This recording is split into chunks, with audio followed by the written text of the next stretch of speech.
안녕하십니까. 2021년 8월 27일 오후 4시 3분 가상화폐 시황 분석 진행해 보도록 하겠습니다. 자, 오늘 정규 방송인데 카톡방에 이야기해드린 것처럼 오늘 좀 방송 실시간 방송을 하지 못할 것 같아서 녹화로 지금 진행하고 있습니다. 자, 저희가 8월 27일까지 상승할 거에 대해서 좀 예측을 했지만 그거는 확률일 뿐이지. 바깥에서 갑자기 뭘 두들기네요. 네, 그냥 진행하도록 하겠습니다. 어, 네, 8월 27일까지 저희가 올라갈 거 예상을 했지만 그건 확률일 뿐이다 라는 거를 저희는 알고 있었고 8월 27일까지 올라간다 해도 8월 13일부터 이미 카톡방에 얘가 올라가더라도 비트코인은 하락 추세로 전환이 된다 라는 거를 이야기해 드렸죠. 그리고 정부에서도 충분히 익절 관리를 해야 된다. 올라가면 올라간 대로 나머지 물량 정리하고 내려가면은 또 대비를 해야 되기 때문에 리스크 관리를 해야 된다라고를 이야기를 했습니다. 물론 7천만 원까지 열어두고 올라갈 수도 있었기 때문에 비중은 남겨놨지만 결국은 그들은 빼는 걸 선택을 했고 그러면은 또다시 뺐다가 언제 올라가느냐가 또 다시 우리의 고민이 되겠죠. 그래서 그 부분을 오늘 좀 설명해 드리고 그리고 질문 주신 게 있다면은 질문 답 드리고 물러가도록 하겠습니다. 자, 일단 짧고 굵게 보면은 날봉이에요. 날봉이 올라갈 만큼 다 올라갔고 이평선까지도 갔고 마디값 자리까지도 다 갔어요. 근데 여기는 매도를 해야 되는 근거가 너무 충분한 곳이죠. 근데 사람이 욕심이 난 게 조금 더 올라갈 것 같아서 조금 더 올라갈 것 같아서 안 팔았거나 또는 자발트나 다른 코인이 막 올라가니까 거기에 또 몰빵을 한 사람이 분명히 있단 말이죠. 물론 저희 구독자는 이제 그럴 반복을 하지 않습니다. 자, 우리는 다시 그 어쨌든 소나기를 피했고 뭐 엄청난 소나기는 아니지만 소나기를 피했고 다시 우리는 밑을 기다렸어요. 그래서 그 밑을 기다렸고 다시 한번 살 수 있는 그런 기회가 오고 있습니다. 자, 그래서 좀 설명드릴 게 무엇이냐? 우선은 4시간에서 충분히 비트코인은 쌍바닥을 만들고 있기 때문에 올라갈 수도 있겠다라고만 잡아야 돼요. 올라간다가 아니라 올라갈 수도 있겠다. 예전에 비트코인이 막 좋았을 때 또는 시장이 안 좋을 때 빠져도 올라간다. 이런 구간이 있었는데 지금은 그런 구간은 아니에요. 빠져도 올라간다. 걱정 마셔라. 라고 할 수 있는 구간은 아니고 지금은 쉬어야 됩니다. 또. 8월 14일부터 계속 쉬라고 이야기해드렸는데 그냥 쉬어야 돼요. 비트코인은. 어차피 올라가도 거기 내려가도 거기 쉬어야 되는 구간이에요.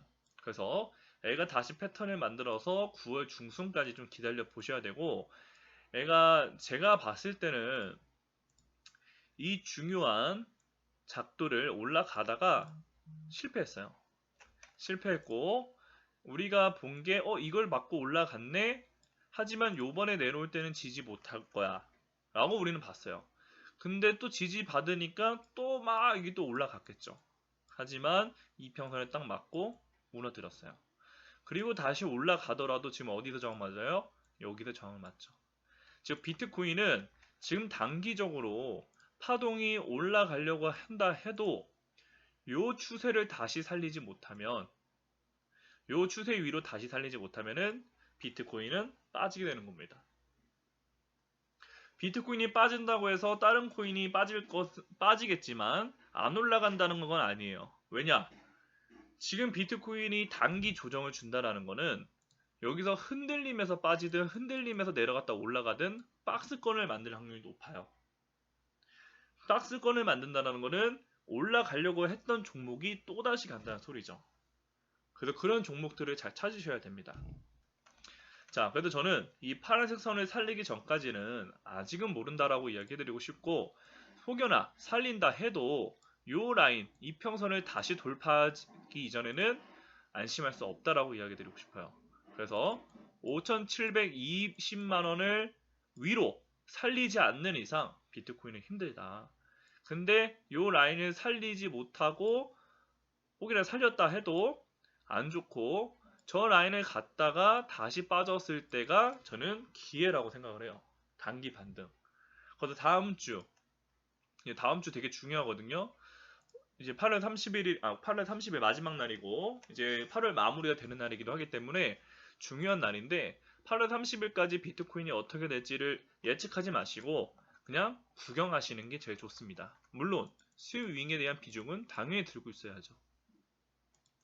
자, 그래서 애가 빠지면 그럼 어디까지 내려갈 건데? 라고 만약에 질문 주신다면은 채널을 애가 이렇게 그리기보다는 이렇게 내리는 게 더 형평성이 있겠죠. 그죠? 이렇게 내리는 게. 자, 평행 채널을 그리면 여기가 더 정확한데, 저는 여기도 사실 그렇게 의미가 있다고 생각은 안 해요. 그래서, 스윙이나 그런 관점에서는 확실히 그 조정이 끝나고 잡으셔도 늦지 않고, 지금은 예측 매수를 굳이 살 필요도 없다라고 생각을 합니다. 굳이 사신다면은, 저는 어디를 좀 추천드리고 싶냐? 여기를 추천드리고 싶어요. 여기. 요렇게. 여기를 추천드릴게요. 얘가 이렇게 내려가고 있잖아요. 그러면 찍든 말든 못 찍든 깨져서 쭉 쏟아지는 요 구간. 요 구간을 만약 예측 매수를 하더라도 여기를 추천을 드릴게요. 여기가 아니라면은 그렇게 메리트가 없다.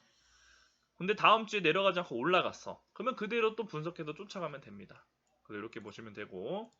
이제 단타를 뭐 비트코인 단타 안 하시겠죠? 뭐 다른 코인들이 변동성이 높아서 당연히 안 하실 거라 보는데 뭐 마진 하시는 분들한테 도움도 사실 지금은 드릴 수가 없어요. 뭐 수익은 낼 수 있다 해도 크게 의미가 없기 때문에 비트코인은 이 정도로 보시고 뭐 크게 지금 시장에 대해서 뭐 조급하실 필요도 없고 좀 기다려 보시기 바랍니다. 다른 코인들은 좀 조급하셔야 돼요. 다른 코인들은. 자, 도미넌스를 잠깐 보고 가면은, 자, 도미넌스. 지금 날봉 패턴을 보면 올라갈 반등을 미리 표현을 했어요. 이미 얘는 외바닥, 쌍바닥 만들고 여기서 빠지고 있었지만 과매도 구간이기 때문에 언제든지 반등할 수 있는 거를 이야기를 미리 보여줬죠. 근데 그게 기가 막히게 비트코인이 또 빠질 자리였고요. 그리고 패턴 또한 어느 정도 다 만들어 놨어요. 야, 위로 갈지 내려갈지. 근데 저는 마찬가지로 올라가도 결국 또 빠질 거라고 생각을 해요. 올라가도. 그러니까 비트코인이 조정을 주면서 이 박스를 올린다 해도 46포인트를 크게 돌파하지 못할 거라 생각을 해요. 그 근거는 주봉의 답이 나와 있죠. 자, 주봉이 막내가 올린다 해도 이거 쓰리 바닥 아니냐. 맞아요. 쓰리 바닥이에요. 근데 이거는 이제 너무 응용적인 거라 쓰리 바닥이어도 둘째 내려가고 있고 큰형 애매하기 때문에 얘는 언제든지 반등해도 내려갈 수 있게 만들어 놨어요. 월모 볼까요? 근데 8월 마무리되고 9월 달에 어떻게 시작하는지 정말 중요한데 아직은 내려가고 있어요. 아직은 내려가고 있고 막내도 올리고 있고 둘째도 살짝 고개를 언젠가는 들게 될 것 같긴 하지만 드는 척 하다가 다시 부러지는 그런 형태가 저는 날 거라고 봅니다. 안 나면 이제 뭐 비트코인 뭐 2천만 원 가는 거죠. 그래서 이런 에너지이기 때문에 쉽지는 않아요. 2021년 상반기 항상 이야기해드리지만 코로나 때보다는 쉽지는 않아요. 하지만 그 올라갈 수 있는 가능성들을 아직은 많이 만들어 놨다라고 이야기를 해드리고 잡주하지 마시고 웨이저를 꼭 하시기 바랍니다. 비트코인 이렇게 설명을 드리고 질문 주신 게 있나 한번 볼게요. 아마 화요일날 올려주신 거 빼고는 없는 것 같은데 자 질문 없고 그리고 피드백 민우님이 앵커를 질문 주셨는데 큰형이 쌍바닥 첫 번째 상승 앵커 볼게요.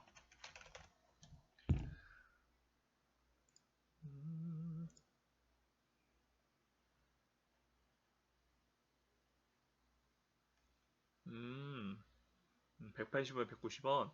오케이. 네, 무슨 말인지 알았습니다.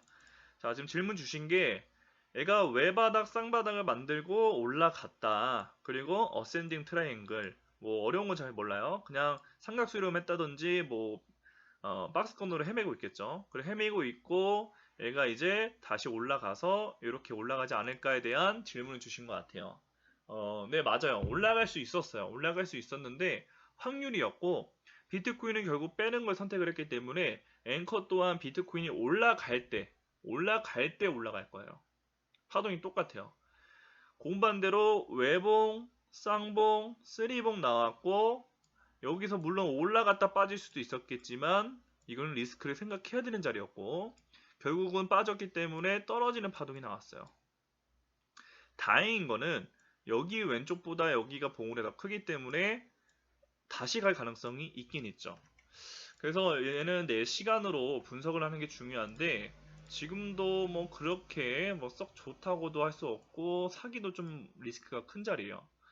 그래서 아마 앵커를 공부를 하시다가 민호님은 뭐 알아서 잘 하셨겠지만 처음에 공부할 때 위험한 게 이런 자태예요. 저도 처음 삼각수렴을 공부하고 그때 버지라는 종목을 매수했었는데 삼각수렴이면 무조건 올라가는 줄 알았거든요. 무조건. 그래서 저는 그때 막 저 뭐야 집 사고 차 사고 할 줄 알았어요. 하지만 그 돈 다 날렸죠. 자, 이게 이제 문제예요. 여기가 하나, 여기 둘, 여기 세 번이고 네 번이면 돌파한 다음에 와 간다 보다 하는데 여러 가지 저항 때에 다시 눌리죠. 그리고 쏟아내요. 이런 게 문제예요. 돌파한다고 해서 무조건 가자라고 외칠 수 없다라는 거죠. 확률이기 때문에. 그래서 앵커는 지금 이런 상태를 만들었고 결국은 내렸기 때문에 언제든지 삼각수렴이 위로 돌파하는 게 아니라 아래로 돌파할 수도 있게끔 만들어놨죠. 그래서 위 목표치를 잘 두셨지만 반대로 여기까지도 내려갈 수 있다라고 전략을 바꾸시고 이제 선택을 하셔야 돼요. 스윙으로 이걸 가져가야 될지 말아야 될지. 네, 저는 굳이 자발트를 스윙으로 가져가신다 해도 비중을 적게 가져가시다가 밑에서 다시 사시는 걸 추천드리고 만약에 아직도 본절 근처라면은 얘는 이 라인이 깨지면은 이제 대비를 하셔야죠. 4시간 이평선을 다시 역배열로 만들겠다는 소리고 날봉 또한 에너지가 내려가고 있기 때문에 95원까지 충분히 내려갈 수 있어요. 그래서 얘가 다시 작도를 해보면은 고점이 나왔으니까 저점을 이어야죠. 이렇게 있는데 요 채널을 지켜주지 못하면 요 채널을 지켜주지 못하면은 1대1로 여기 이렇게 밀어버리는 거죠. 얼마까지? 이 중심과 여기까지. 그래도 여길 대비하셔야 돼요. 얘는 100원에서 80원까지도 충분히 내려갔다가 나중에 갈 수도 있다는 거죠. 그리고 나중에 이렇게. 그러면은 채널을 이렇게 만들겠죠. 어느 정도 가닥이 잡히네요. 얘는 여기를 지켜주는 게 베스트입니다. 힙도 준다 해도 여기. 이렇게 가는 거죠. 앵커는 지금 어쨌든 날봉이 하락 추세고 4시간이 잠깐 반등을 할 수 있겠지만 어느 정도의 비트코인처럼 시간이 필요하다라는 게 현재 보여지는 차트입니다. 자, 앵커까지 답을 드렸고요. 자, 시장을 정리를 하면 리스크에서 당연히 조심을 해야 되는 구간이고 만약에 좀 강력하게 이야기를 해드리자면은 제 구독자분인데 오랫동안 보았는데도 불구하고 여기에서 몰빵을 했다. 그러면은 이제 떠나셔야 돼요. 떠나셔야 돼요. 왜 떠나셔야 되냐? 죄송한 이야기지만 투자에 재능이 없는 거예요. 공부를 해도 될까 말까 하는데 왜냐? 정답이 없잖아요, 투자는. 뭐 진짜 우리가 어떤 전문성에서 공부를 하면 최소한 채굴은 되지 못하더라도 리스크를 많이 안 갖고 내가 취직이라도 할 수 있게 되는데 이 투자는 달라요. 했다고 해서 무조건 수익을 버는 것도 아니고 그리고 벌면 다행이지. 100원이라도 벌면 다행인데 있는 시장이고 이렇게 충분히 했음에도 불구하고 요번에 또 5,500에서 몰빵을 했다. 그러면은 재능이 없으신 거니까 떠나셔야 됩니다. 그게 자기 자산을 지키는 빠른 길이에요.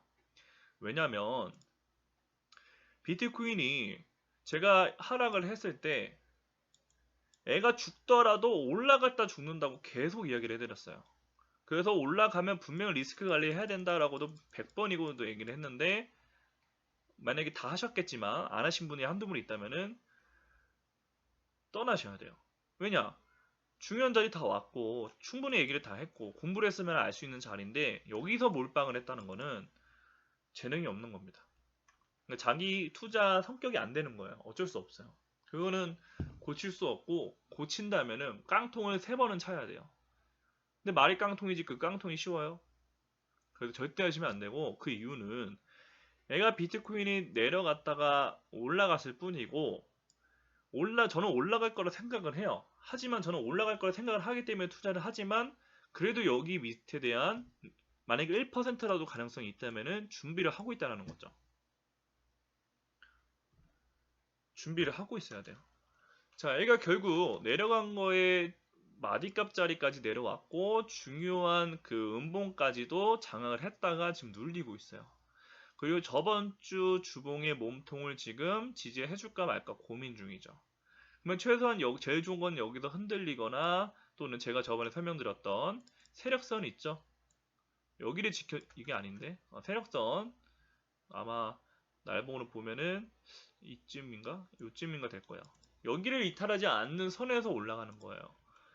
근데 저기를 다 이탈하고 그들이 떠나겠다고 마음 먹으면은 언제든지 1,700만 원까지 날아갈 수 있어요. 아이, 무슨 비트코인 5,500인데 1,700을 가요? 갈 수 있어요. 갈 수 있으니까 지금은 언제든지 열려 있으니까 리스크 관리 하셔야 돼요. 그리고 나서 또 다 죄송하지만 이렇게 떨어지면은 엄청난 낙폭으로 빠지는 거거든요. N자 패턴으로. 그럼 여기서 못 버텨요. 다 손절하고 다 떠나요. 그리고 올라가다가 또 떨어져요. 그리고 1년 동안 행보하겠죠. 그리고 다 떠나면은 그때 또 올라가겠죠. 역사는 반복이에요. 이렇게 안 됐으면 좋겠지만 얼마나 개인 투자자들이 욕심을 갖냐 안 갖냐에 따라 이렇게 만들 것이냐 눌렸다 갈 것이냐 선택을 하겠죠. 그런데 절대적으로 시장은 모든 사람한테 수익을 주지 않습니다. 저 또한 그러고 잘 알기 때문에 조심하는 거고요. 절대 주지 않는다. 자, 요번에 화제가 되는 게 뭐예요? 금리가 상승했죠? 0.25%. 아니 0.25% 오른 게 뭐가 대수예요? 아니요. 0.25%는 엄청난 거예요. 내가 만약에 10억이 있으면은 0.25%만 확정으로 준다 치면은 그 금액이 클수록 높죠. 대출 또한 마찬가지고요. 근데 그 0.5%에서 0.75% 앞으로 계속 올라간다면, 그리고 올라갈 거면 이미 알고 있었고 이미 시장 상황이 주식이나 부동산이 금리를 올릴 수밖에 없는 상황이죠. 부동산이 뭐 정부가 어쩌고저쩌고 더 올라갔다 치는데 그거 계속 탓해서 달라질 게 뭐예요? 대비를 해야지. 그래도 요번에 부동산 5년 동안 올라간 거는 마지막 휘날래요. 제가 봤을 때. 그 휘날래고 다시 간다 해도 조정을 줄 수밖에 없는데 그 근거를 금리로 만드는 거죠. 그리고 돈의 속성상 당연히 빠지는 게 당연하고요. 이렇게 빠지면 다행인데 낙폭해서 완전 하락으로 되면 이제 난리 나는 거죠. 그래서 이런 거를 대비를 꼭 하셔야 됩니다. 자, 그래서 비트코인은 저는 일단 그렇게 되거나 보지 않지만 이 주봉의 에너지가 과거처럼 완벽한 자리가 아니기 때문에 언제든지 가려다가 부러질 수도 있어요. 그래서 제가 조심히 보수적으로 하실 분들은 이렇게 눌렸다가 쌍바닥 만들 때 하시라고 이야기 해드린 거죠. 근데 제가 이렇게 이야기해드려도 그래 나 진짜 조심히 나중에 해야지 하더라도 이미 이 투자판에 빠져가지고 이 반등에 그렇다고 100%, 200%, 300% 올라가니까 다시 할 수밖에 없어요. 그래서 절대적으로 1년에 내가 수익률 몇 %다 자랑할 필요가 없어요. 결국은 돈 벌고 떠나지 않는 이상 언제든지 나도 손실이 나거나 깡통을 찰 수 있다는 거를 알고 있어야 조심할 수 있다는 거죠. 그래서 언제든지 여기까지도 내려갈 수 있다는 거 조심하시고 그게 단 2주 만에 나타날 수도 있어요. 단 2주 만에. 2주 만에 다 뺐잖아요. 이 낙폭을. 언제든지 그렇게 될 수 있으니까 조심하시기 바랍니다. 조심하시기 바랍니다. 네, 우선 저는 그렇게 안 보고 있어요. 그러니까 저도 투자를 하고 있죠. 그래서 이런 시장 상황인 거 조심하시면서 다른 코인들 잘 매매하시고 예를 들어서 리플을 보더라도 꺾인 파동들이기 때문에 에이다도 꺾인 파동이기 때문에 다시 올라가려면은 확률을 보고 투자해야 되니까 그 비중 관리 잘 하시면서 시장을 잘 살펴보시기 바랍니다. 저는 여기까지 설명드리고 물러가도록 하겠습니다. 감사합니다.